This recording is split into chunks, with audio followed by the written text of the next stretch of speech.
নজর রাখবো পরের খবরে। সমস্যার কিন্তু এখনো কোনো সমাধান মিলল না। টলিপাড়ায় অচলাবস্থার দ্বিতীয় দিন, আজও বন্ধ শুটিং। কর্মবিরতির জেরে মঙ্গলবারও ফ্লোরে যাননি কোনো পরিচালক। টেকনিশিয়ানদেরও কল টাইম দেওয়া হয়নি। আলোচনার মাধ্যমেই সমাধান হবে, তারা কাজ করতে চান। তবে রাহুল মুখোপাধ্যায়কে পরিচালক হিসাবে নয়, ক্রিয়েটিভ প্রযোজক হিসাবে মেনে কাজ করবেন টেকনিশিয়ানরা, বিজ্ঞপ্তি ফেডারেশনের।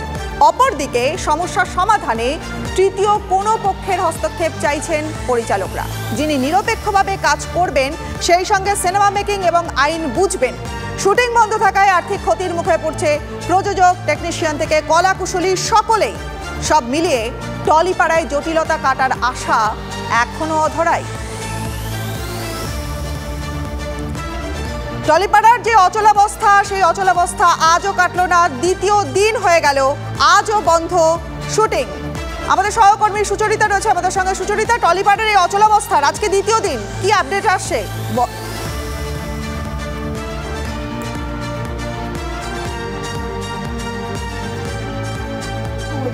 দুপক্ষই অর্থাৎ ডিরেক্টর গিল্ড তারাও চাইছে আলোচনার মধ্যে দিয়ে সমস্যার সমাধান করতে, এবং ফেডারেশনও চাইছে। কিন্তু এদের দুজনের মাঝখানে ব্রিজ করবে কে, সেটাই কিন্তু এখন একটা বড় প্রশ্ন ছিল।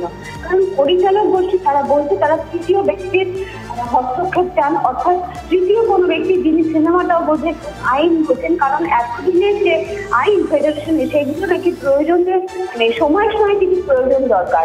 অন্যদিকে ফেডারেশনের তরফ থেকেও বলা হচ্ছে তারা কাজ করতে আগ্রহী, তারা দিন আন দিন খায়, তারা প্রত্যেক টেকনিশিয়ান চায় তারা প্রতিদিন কাজ করুক, এবং তারা চাইছে আলাপ আলোচনার মাধ্যমে সমস্যার সমাধান হোক।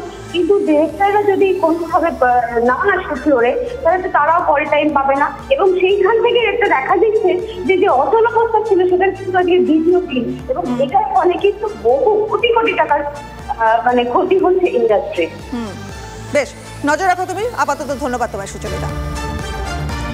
নজর রাখবো আরো একটা গুরুত্বপূর্ণ খবরে। প্রাথমিক শিক্ষকরা তারা টিউশন করলেই বাতিল হবে চাকরি, কড়া বিজ্ঞপ্তি পূর্ব মেদিনীপুর প্রাথমিক শিক্ষা সংসদের।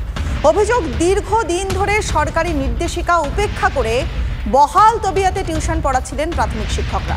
এবার তাতে রাশ টানতে কড়া নির্দেশিকা জেলা প্রাথমিক শিক্ষা সংসদের। প্রাথমিক শিক্ষা ব্যবস্থার মান ফেরাতে এই উদ্যোগ বলে সূত্রের খবর। আগামী দিনে এই নির্দেশিকা না মানলে বৃহত্তর আন্দোলনে নামার হুঁশিয়ারি গৃহ শিক্ষক কল্যাণ সমিতির। আমাদের প্রাইমারি টিচাররা যে করছে, যেমন তো আমাদের কাছে কোনো লিস্ট বা কোনো অভিযোগ আমরা পাইনি আর কি। যদি এই ধরনের কিছু আসে তাহলে আমরা সেটা তো তখন দেখব। আমরা এ ব্যাপারেতে অন্যান্য ডিআই এবং চেয়ারম্যানদেরকেও আমরা রিকোয়েস্ট করেছি এবং রিকোয়েস্ট করব যে আপনারাও এ ব্যাপারে পদক্ষেপ নিন। যদি প্রশাসনিকভাবে শিক্ষা দপ্তর, ডিআই এবং চেয়ারম্যানরা ব্যবস্থা নেয়, তাহলে আমরা শিক্ষাকে দুর্নীতিমুক্ত করতে পারব। একেবারে অভিভাবকহীনভাবে এই সিদ্ধান্ত নেওয়া হয়েছে বলে আমি মনে করি, এবং এই তুগলকি সিদ্ধান্ত একটার পর একটা নেন, সেটা বাস্তবায়িত করার কোনো পরিকল্পনা বা প্ল্যান এদের থাকে না। সেক্ষেত্রে আমরা বলবো, সিদ্ধান্ত নিয়েছে বিজ্ঞাপন দেওয়ার জন্য, নিজেদের প্রচার করার জন্য।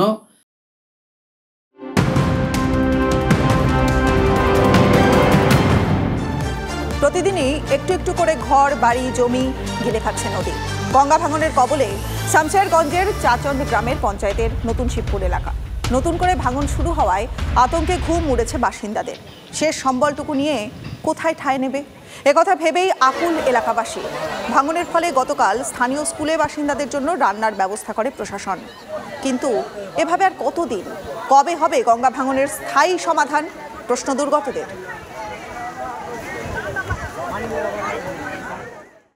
বাড়িঘর, বড় বড় পাকা বাড়িঘর, ছাদ পিটা বাড়িঘর সবই চলে গেল, রং করা বাড়িঘর সবই চলে গেল। আমরা গরিব খেটে খাওয়া মানুষ, আমরা এখন কোথায় যাব না যাব আমরা তো ভেতাল করতে পারি না। এতদিন থেকে যে হচ্ছে কোনো ব্যবস্থার কোনো কিছুই না, সব পথে দাঁড়িয়ে আছে। ছেলেপুলিয়ে বাগান যেখানে ওখানে সব থেকে বেড়াচ্ছে, কই কোনো তো 5 বছর হয়ে গেল, কোনো ব্যবস্থার তো কোনো কারণ নাই। কালকে থেকে ভাঙন যা ধরেছে, আমাদের বাড়ির নাই নিঃস্ব হয়ে গেছে, গঙ্গাতে চলে গেছে। আমরা হয়তো ছেলেপুলে নিয়ে কোথায় থাকবো না থাকবো, আমাদের কোনো মানে ভেবে মানে কি করব, কোথায় যাব, কোথায় থাকবো। 10 থেকে 15-20টা মতো ওখান থেকে বাড়ি চলে গেছে। গঙ্গা ভাঙন হচ্ছে 5 বছর থেকে, কোনো কাজ ভালো করে হচ্ছে না। উপরে বস্তা ফেলে দিচ্ছে, নিচে কোনো বস্তা পড়ে না। আমরা ভাবছিলাম কি যে আর গঙ্গা কাটবে না। গঙ্গাবক্ষের গ্রাম এই শিবপুর, কিন্তু শিবপুরের যে অবস্থা এখন, মানুষ পাড়ে দাঁড়িয়ে রয়েছে, কখন হয়তো তার ভিটে মাটি ছাড়া হতে হবে। গতকাল যেভাবে ভাঙন হয়েছে, প্রায় 10 থেকে 15টি বাড়ি তলিয়ে গেছে গঙ্গাবক্ষে। ঝুলন্ত অবস্থায় রয়েছে বেশ কিছু বাড়ি। এখন কিন্তু ঝুলন্ত অবস্থায় রয়েছে যে বাড়ি, সেই বাড়ির অর্ধেক অংশ ভেঙে চলে গেছে এবং বড় ফাটল ধরে রয়েছে, কিন্তু তবুও যদি কিছুটা সম্ভব হয় বাঁচানোর। অপরদিকে পাড়ে দাঁড়িয়ে রয়েছে, সকাল থেকে কিন্তু আজও ভাঙন দেখা দিচ্ছে। এলাকায় আজ থেকে 5 বছর আগে শুরু হয়েছিল এই ভাঙন।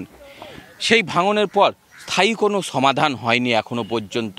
ভাঙনের কবলে কিন্তু সেই গ্রাম আস্তে আস্তে নিশ্চিহ্ন হতে চলেছে। কবে মিলবে তাদের জন্য সমাধান, কবে ভাববে সরকার? মুর্শিদাবাদ থেকে ক্যামেরায় সিদ্ধার্থর সাথে কৌশিক, TV9 বাংলা। নজর রাখবো পরের খবরে। প্রবল বৃষ্টিতে কেরালার একাধিক পাহাড়ি এলাকায় ভূমিধস। ওয়েনারের মেঘপাটি এলাকায় ভয়াবহ ভূমিধসের বিপর্যয়। এখনো পর্যন্ত মৃত 5, আটকে শতাধিক মানুষ, ক্ষতিগ্রস্ত 250টিরও পরিবার। উদ্ধার কাজে বিপর্যয় মোকাবেলা বাহিনী, স্থানীয় প্রশাসন, উদ্ধারে বায়ুসেনার 2টি কপ্টারও।